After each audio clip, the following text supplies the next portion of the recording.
అంటే ఎంతో పారదర్శకంగా ఆ రోజున బ్యాంకుల నుంచి రుణాలు తీసుకోవటమే కాకుండా ఆ నిర్మాణాలని వేగవంతంగా ముందుకు తీసుకెళ్ళటం, యూటిలైజేషన్ సర్టిఫికెట్స్ సబ్మిట్ చేయటం కూడా జరిగింది.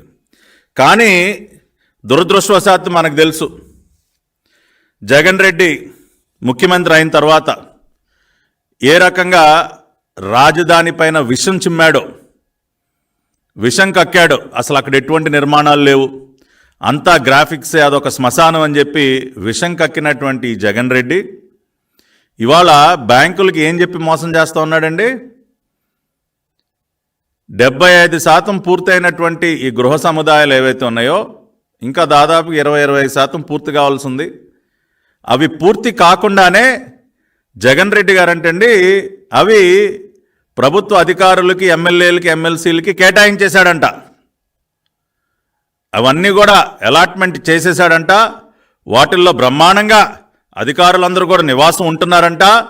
దానికి గాను జిఏడి డిపార్ట్మెంట్ వాళ్ళు, అంటే జనరల్ అడ్మినిస్ట్రేషన్, ఈ డిపార్ట్మెంట్ వాళ్ళు అద్దె కూడా చెల్లిస్తున్నారంట. సిఆర్డిఏకి అద్దె కూడా చెల్లిస్తున్నారంటండి. ఎంత విడ్డూరం అండి! ఇవాళ కళ్ళెదురుగుండా శిథిలం అవుతున్నటువంటి నిర్మాణాలు ఆపేసేసరికి రకరకాలుగా అక్కడ ఉన్నటువంటివన్నీ కూడా దెబ్బతింటూ ఉన్నాయి. అక్కడ ఉన్నటువంటి మెటీరియల్స్ అన్నీ కూడా దోచుకెళ్ళిపోతూ ఉన్నారు. అటువంటి నిర్మాణాల్లో అంటండి ఇవాళ అధికారులందరూ నివాసం ఉంటున్నారంట. ఎమ్మెల్యేలు, ఎమ్మెల్సీ అందరూ కూడా అక్కడే ఉంటున్నారంట. చక్కగా అక్కడి నుంచే అసెంబ్లీ సమావేశాలకి అటెండ్ అవుతా ఉన్నారంట. ఐఏఎస్లు, ఐపీఎస్లు కూడా చక్కగా అక్కడే నివాసం ఉంటా ఉన్నారంట. దానికి గాను సిఆర్డిఏకి అద్దె కూడా చెల్లిస్తున్నారంట. దానికి బరి తెగించి జీవో కూడా ఇచ్చారండి.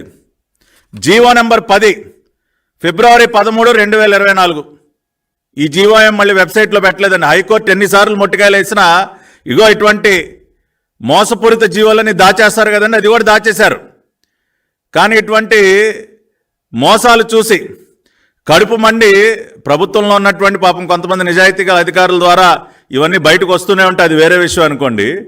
బరి తెగించి జీవో కూడా విడుదల చేశారు. ఎంతకండి? 69,36,60,000 రూపాయలు సిఆర్డిఏకి అద్దె చెల్లించడం కోసం జిఏడి వాళ్ళు ఒక జీవో. ఈ రోజుకి ఎవరు కూడా అక్కడ మనిషి కూడా కనపడరు.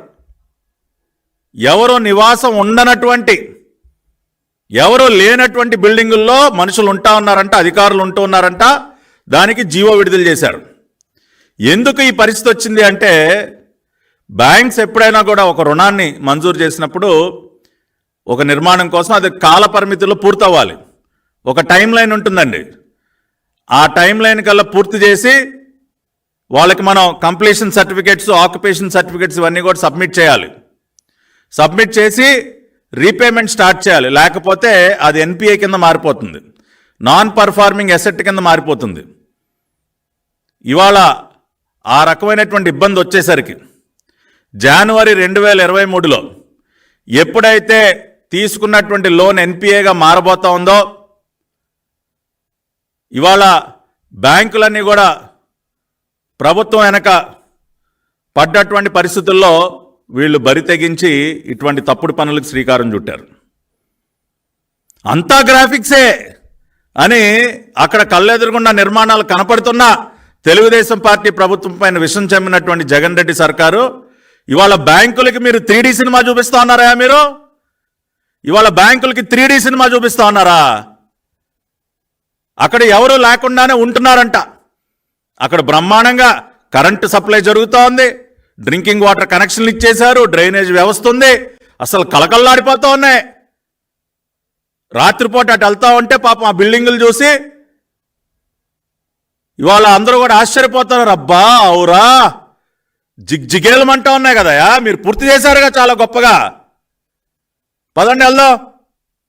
ఇవాళ సంబంధిత శాఖ మంత్రి ఆదిమూలపు సురేష్ని అడుగుతా ఉన్నా, ఏమయ్యా సురేష్, నీకు మహా సరదా కదా చొక్కాలు ఇప్పటం, చొక్కాలు ఇప్పి తొడలు కొట్టడం నీకు మహా సరదా కదయా.